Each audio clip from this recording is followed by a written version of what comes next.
These are some more of the most embarrassing deaths in history. We will go from somewhat embarrassing to the most embarrassing of all. Make sure to stick around to find out. Let's get started. Greg Austin Gingrich. Now, Greg was just a regular guy. He had no special accolades and clout to his name like the other people in this video. So in 1992, Greg decided to hike the Grand Canyon with his daughter by his side. And Greg, with his massive iron balls weighing him down, decided to prank his daughter. He stood on the ledge of the Grand Canyon and pretended to lose his balance and fall off the edge. His initial plan was to catch himself on a rock underneath the area they were hiking. Wait, hold on, pause. How do they know this? It's not like they gave him a post-game interview and was like, what was your inspiration behind that play, Greg? Like, bro, he is not able to answer that for you. Anyways, the small rock was not as close as Greg had anticipated, and when he attempted to slip and fall in front of his daughter and say, it's just a prank, bro, the canyon pranked him back, and he fell 400 feet to his death. Canyon 1, Greg 0. Jerome Moody. Now, this story is not necessarily embarrassing for our boy Jerome, but it's more of a very ironic and vastly much more embarrassing for those who were around him. During the summer of 1985, the New Orleans Recreation Department was so proud that there were no drownings that season at the city swimming pools, that they threw a huge poolside party for about 100 lifeguards, with 100 extra guests, and had even 4 active lifeguards who were assigned to guard the pool, for someone who, drowns to death. In which this mad lad, Jerome Moody, gets it done.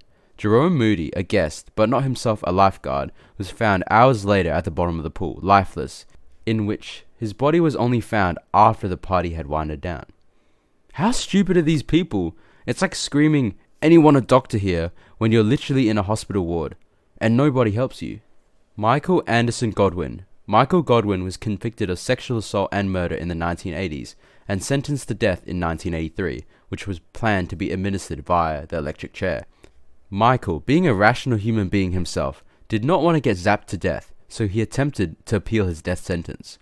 He successfully yapped his heart away in court until he had it changed to life in prison. He was later released many years down the line and returned to his South Carolina home.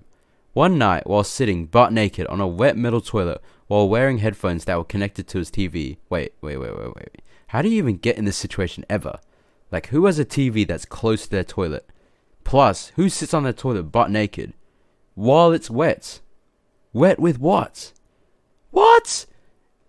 Anyways, he bit into a wire somehow, I don't know, and within his silver chariot that was his toilet, he accidentally electrocuted himself within his own sort of makeshift prison electric chair.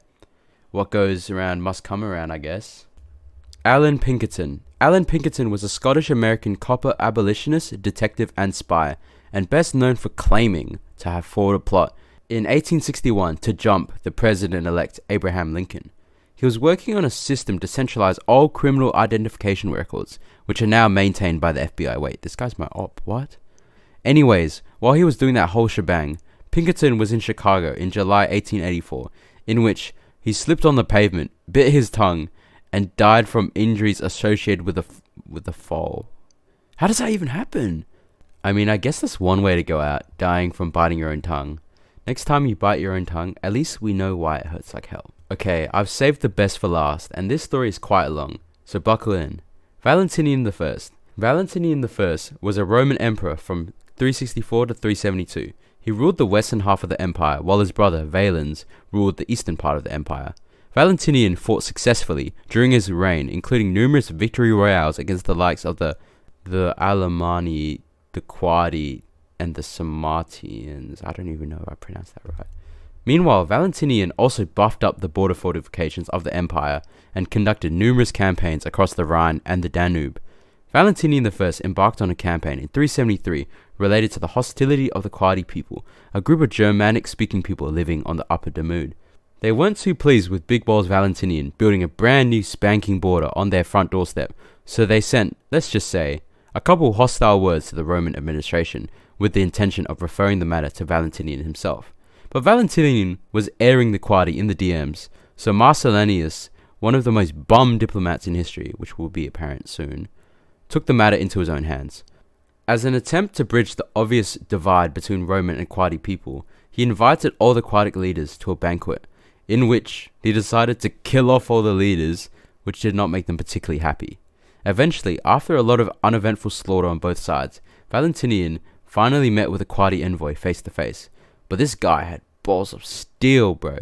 When meeting him, he did not assume guilt at all and instead blamed the emperor in front of his face. In front of his face. And of course, this made Valentinian very mad. Stupid mad. The audacity of these uncivilized cretins to question him. I know, right, Valentinian? Me too, man. Except in my ranked siege games, in which I often have the same issue. And he started screaming and yelling. He was hysterical. I would too. And then, you know what also he was? Dead. He was shortly dead. After he had a fatal blood clot to his brain and died on the spot during the negotiations. That's one way to lose aura. Okay people, those are some more of the most embarrassing deaths in history. Just make sure you don't find yourself in this list. I'm watching. Okay, bye.